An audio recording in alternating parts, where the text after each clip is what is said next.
So connected fitness device company Peloton was once at the top of the world. Back in 2020, their company was valued at $50 billion, and they had over 1 million paying subscribers.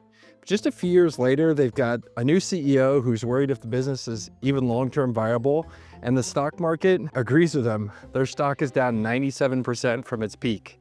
So this video is about the rise and the fall of Peloton and what we as small business owners and entrepreneurs can learn from this story. So if you're interested in this kind of stuff, I'm your guy. My name's Michael. Lately, I've been recording a lot of videos about what goes right and what goes wrong in businesses and what we can learn about them. So if you're interested in that kind of stuff, I actually put together the most common lessons that I see in all these stories, and I put them in a guide that you can click on and download in the comments below. So it'll be the first comment below. So the story of Peloton actually starts in 2012 with a guy named John Foley. He was an entrepreneur, big hustler, achiever. And the downside of being a person like that is you don't have a lot of time. And he loved going to spin classes, and he loved the kind of feel and vibe he got from going to those kind of exercise classes, but he just didn't have the time for it.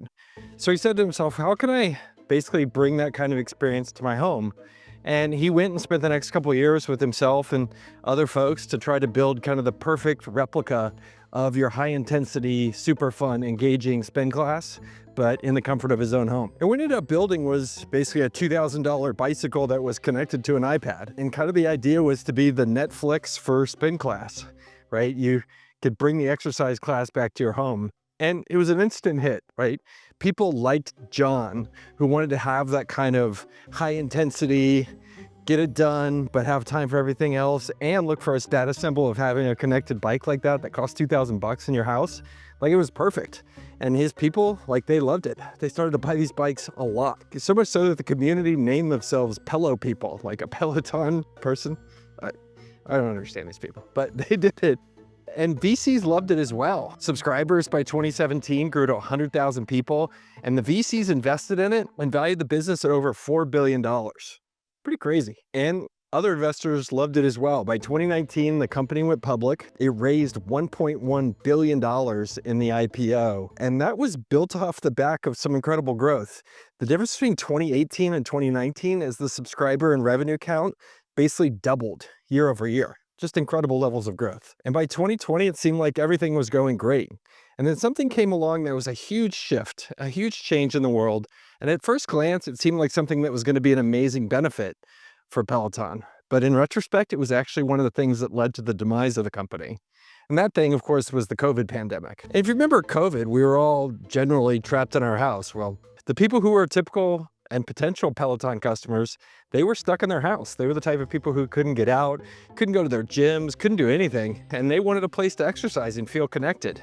So what did they do? Well, this is a perfect buying opportunity for them to trade down from their going to a regular gym or their athletic club and buying a Peloton. And boy, did they. And in spring 2020, revenue doubled for the company. And by the summer, they had cracked 1.1 million subscribers.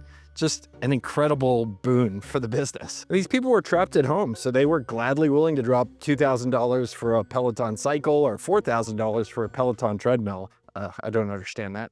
I've never done these things. But all this demand, it created a problem. And the problem was it was taking people 8 to 10 weeks or more to get a bike delivered to their home. And they were pissed about it. They were angry and they were looking for other alternatives. And they were demanding Peloton to ship them one. So what did Peloton do when a bunch of people were screaming for their product? Well, it went all in on trying to produce bikes and treadmills as quickly as possible. And Peloton put its money where its mouth was. It went all in on this accelerating into the growth of demand they saw during COVID. They bought basically exercise equipment maker Precor for $420 million. And then they decided that wasn't enough.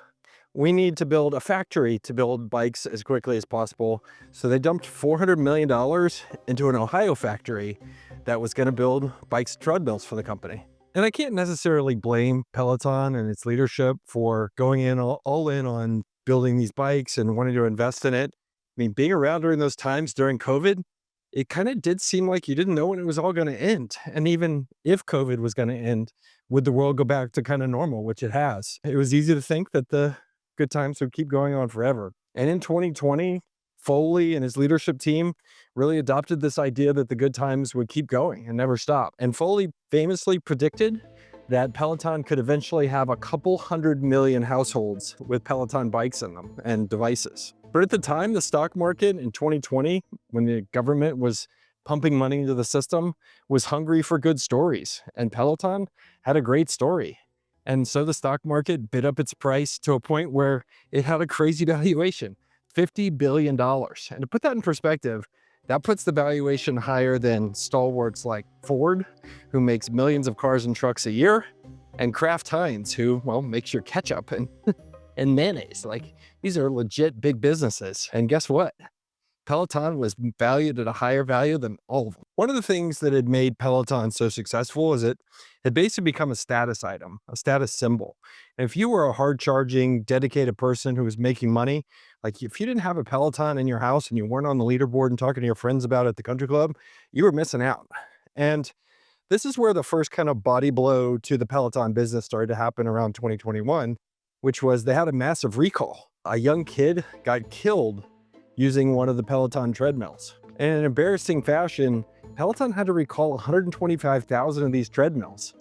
And that would be okay for a normal product, but if you're supposed to be a luxury status symbol product like Peloton was, the last thing you want to have is elite people who are your target market thinking your product isn't safe. And the second strike against the company was supply chain. So we talked about how they dumped nearly $1 billion into a new factory and acquisition of Precor.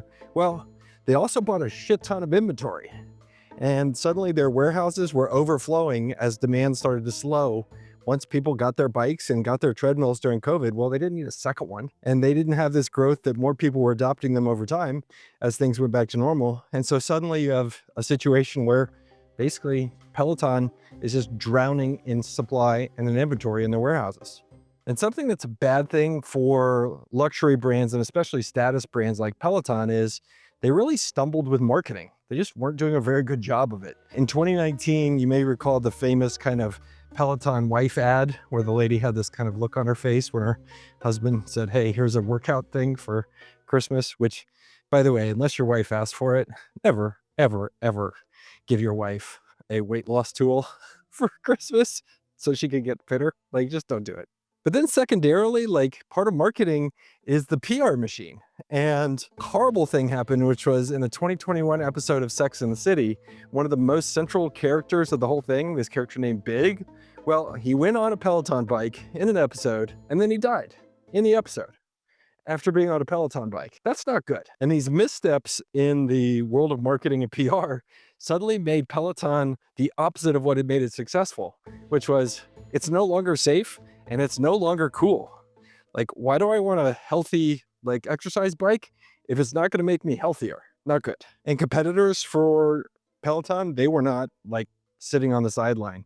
SoulCycle, Echelon, all these different folks were putting together their own version and copycats of what Peloton offered. Peloton actually went and made that whole process worse because they went and allowed those customers, right, to take and subscribe to Peloton for $12.99 a month, basically like what it costs for Netflix, and use the Peloton environment and community and all that kind of stuff on a cheaper $300 or $500 bike. Just a horrible misstep. And by 2022, because of all these missteps, Peloton was sitting on 120,000 unsold bicycles in their warehouses. Demand had plummeted and people were just going back to their normal lives post-pandemic. We all got sick of it. It was fun for a while, but it sucked after a while. And so by the numbers, revenue for Peloton in 2021 was $4 billion for that year. In 2023, it was $2.8 billion.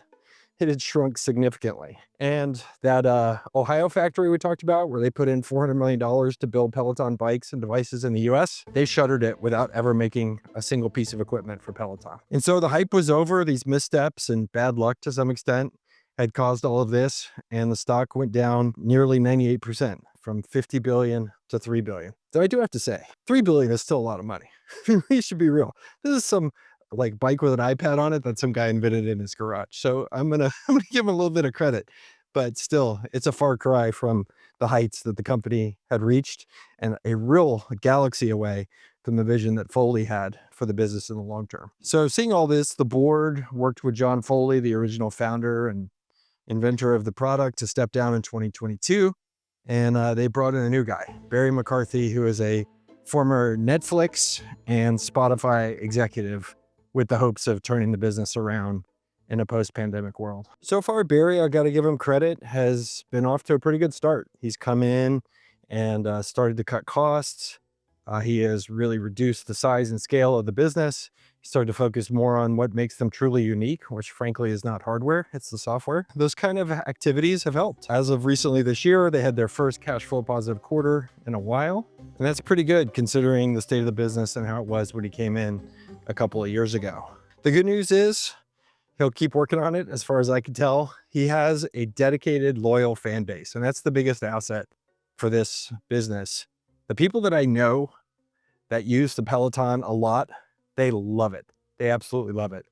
And where Peloton went wrong was thinking that a product that was a niche product was suddenly gonna become a globally accessible, and everybody was gonna have a Peloton in their home like they were gonna have a mobile phone.